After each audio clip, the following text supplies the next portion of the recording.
Hello everybody and welcome back to Lysenko channel on YouTube. Lysenko is a federally registered trademark in the United States of America in Class 45 Legal Services. Today let's review a 2017 case, Matal versus TAM. This is not a very recent case, however, it is 2017. However, I think it's an interesting case and it's worth having a brief discussion because, first of all, this decision limited the ability of the Trademark Office to refuse a trademark application based on the ground of disparagement.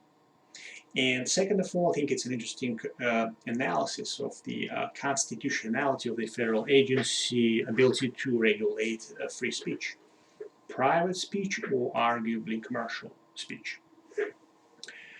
Here, factually, a rock group filed a trademark application for the slants, S-L-A-N-T-S, the slants, in Class 41, entertainment in the nature of live performance by a musical band. This trademark application was refused by the Trademark Office on the ground of being disparaging. In particular, the Trademark Office determined that this term has some negative meaning or negative connotation to Asian people. And this was the reason it was refused, the ground for refusal. The applicant challenged this refusal by asserting freedom of speech, First Amendment, basically saying that the government should not be able to regulate free speech this way. And this was a highly disputed case, first with the Trademark Office, then it got into the federal court system, and then finally it ended up before the US Supreme Court when it was finally decided. So here, the arguments were whether trademark is a private speech or a possibly government speech or possibly a commercial speech. The reason that was important for the arguments is because depending on what kind of speech that was, a different level of scrutiny would apply. That was the reason why the parties were trying to persuade those ideas. So basically, if it's government speech, then government usually may regulate their own speech based on their needs, right? When it is private speech, it depends what kind of regulation. When it is private speech, there are two major categories of possible regulation. It's either content-based regulation or content-neutral regulation. If it is content-based regulation, it is either subject matter regulation or viewpoint restriction. If it is either of those two, then the government must meet the strict scrutiny test in order to be able to regulate private speech. However, if it is content neutral, then it is intermediate level of scrutiny. Also, if it is commercial speech rather than private speech, again, it would likely to be in intermediate scrutiny rather than strict scrutiny. So that was the reason for trying to argue what kind of speech that was.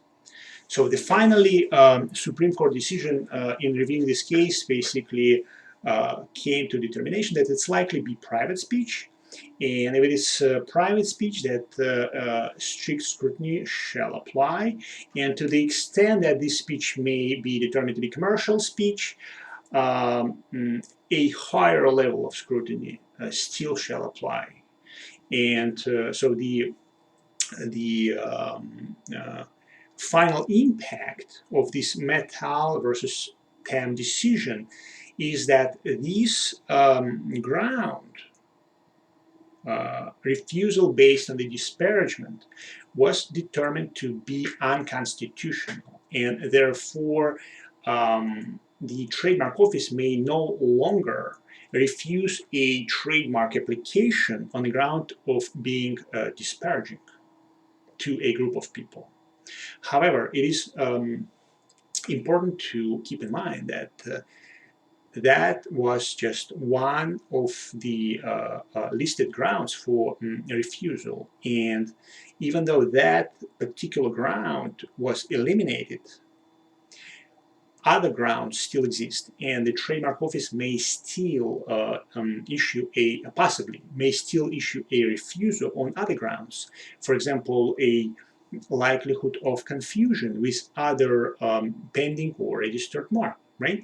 So from that standpoint, if an applicant files a mark, it may no longer be refused on the ground of being disparaging to a group of people. However, if Trademark Office determines that the very same mark is confusingly similar to somebody else's pending or registered mark, they may still refuse that trademark application on that ground. So that is, important concept to understand. So, and also the